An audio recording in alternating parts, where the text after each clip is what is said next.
General Hospital spoilers. Dalton knew all along. Jocelyn was actually just a prey.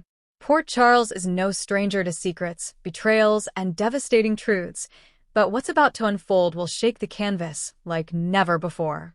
In a twist that fans never saw coming, Dalton's dark agenda is finally revealed, and it turns out Jocelyn Jax was never his true love, partner, or even friend. She was a pawn, a lure, a carefully chosen prey in a dangerous game that began long before she ever laid eyes on him. When Dalton first arrived in Port Charles, viewers were skeptical.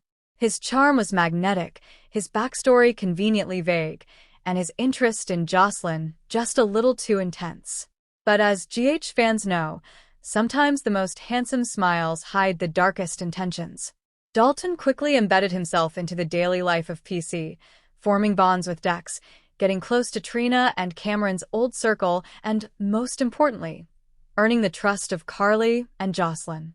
But behind every calculated move was a secret that stretches back to a government operation gone wrong, and a vendetta tied not just to Sonny Corinthos, but to Jax and even Jason Morgan. At first, Jocelyn thought Dalton was her salvation. After the heartbreak of losing Dex, the strain with her mother, and the pressure of medical school, Dalton seemed to understand her on a level no one else could. He was patient, kind, and always one step ahead in anticipating her needs. But it was all part of the plan. Dalton needed Jocelyn to trust him. He needed her to believe he was someone worth fighting for. And the more Jocelyn opened up about Carly, about Sonny, about Jason, about Dex, the more valuable she became to the operation he was secretly running. Spoilers reveal that Dalton is not who he says he is. His real name is Gavin Dalton Sharp, and he was once a high-ranking operative in a rogue offshoot of the WSB. His career ended when a mission involving Sonny and Jason backfired, leading to the death of his younger brother. That brother? A ghost from the past with shocking ties to Reese Marshall, a former FBI agent and Sonny's ex-lover.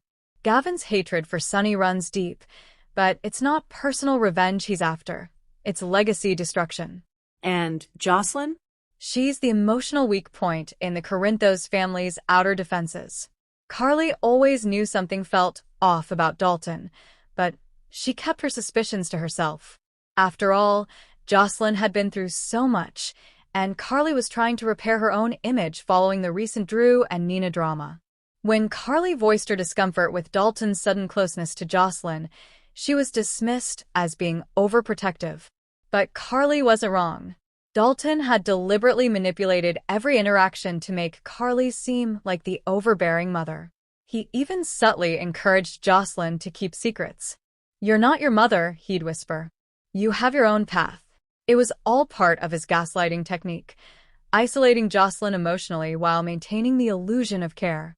By the time Carly reached out to Sonny with her fears, it was too late.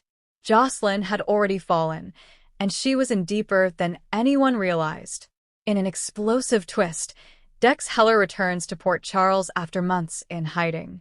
Having survived an assassination attempt in Berlin, ordered by Dalton's handlers, Dex comes back with hard evidence linking Dalton to a string of covert operations targeting the Corinthos organization.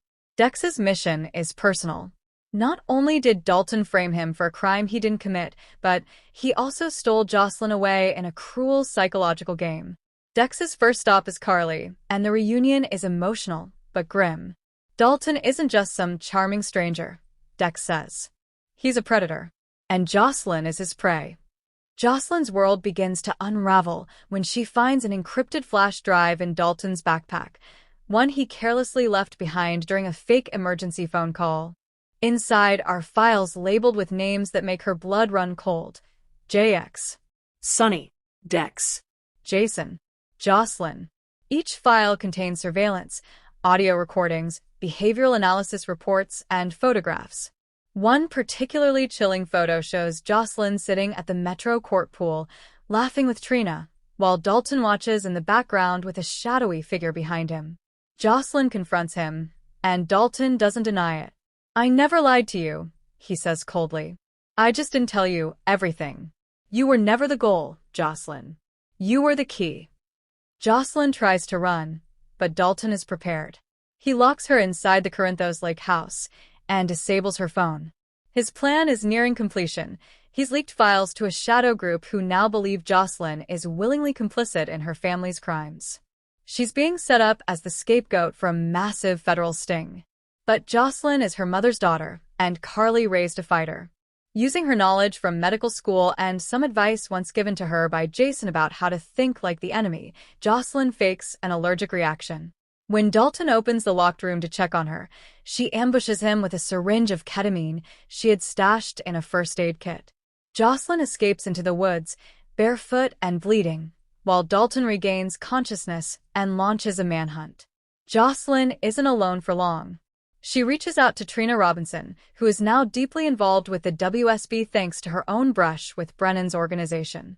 Trina calls in reinforcements, Emma Scorpio Drake and the ever-loyal Gio, Brooklyn's cousin and Dante's protege, who has grown suspicious of Dalton ever since he noticed inconsistencies in his story.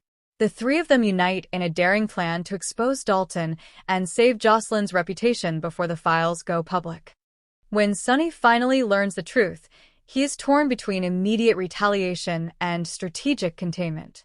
Dalton's connections go high up, possibly even within the Justice Department. A wrong move could take down not just Sonny, but the entire Corinthos legacy. But Sonny isn't about to let someone harm his daughter. He meets with Anna Devane, who confirms that the WSB has long suspected Dalton of rogue activities, but couldn't pin anything on him due to a mole in the bureau. Sonny and Anna team up in a secret sting operation to flush Dalton out, and it involves letting Jocelyn play bait one last time. Dalton arranges to meet his handler at Spoon Island, an eerie parallel to so many past GH confrontations. Jocelyn, disguised with help from Maxie and Spinelli, sneaks onto the island and pretends to hand over the last flash drive to Dalton. What Dalton doesn't know is that Gio has wired the entire room. Anna is waiting offshore with WSB agents, and Dex is positioned with a sniper rifle trained on Dalton in case he tries anything. Dalton falls for the trap, until he realizes it's all too clean. "Nice try," he snarls, pulling a second device from his pocket. "But I never come unarmed." A brutal fight ensues. Dex is injured. Gio is knocked unconscious. Anna bursts in with reinforcements, but it's Jocelyn who ultimately ends it all. She grabs a flare gun and shoots Dalton in the leg, giving Anna enough time to cuff him. Dalton is arrested, but not before whispering something chilling to Jocelyn. "You think this is over? I was just one of many. You were never the prey. You were the breeding ground." With Dalton in custody, Port Charles breathes a sigh of relief, but the scars remain. Jocelyn's trust is shattered, and her academic future is now in limbo as she deals with public scrutiny and PTSD. Carly blames herself, Sonny is out for blood, and Dex is back, but unsure if he and Jocelyn can find their way forward. Meanwhile, Trina and Emma begin investigating Dalton's final words. "One of many" implies there are others still watching, still waiting. Spinelli cracks the drive's deep encryption and finds coordinates to a facility labeled only as Hive Project, Phase 2. What is the Hive? Who are the others? And how deep does this conspiracy go?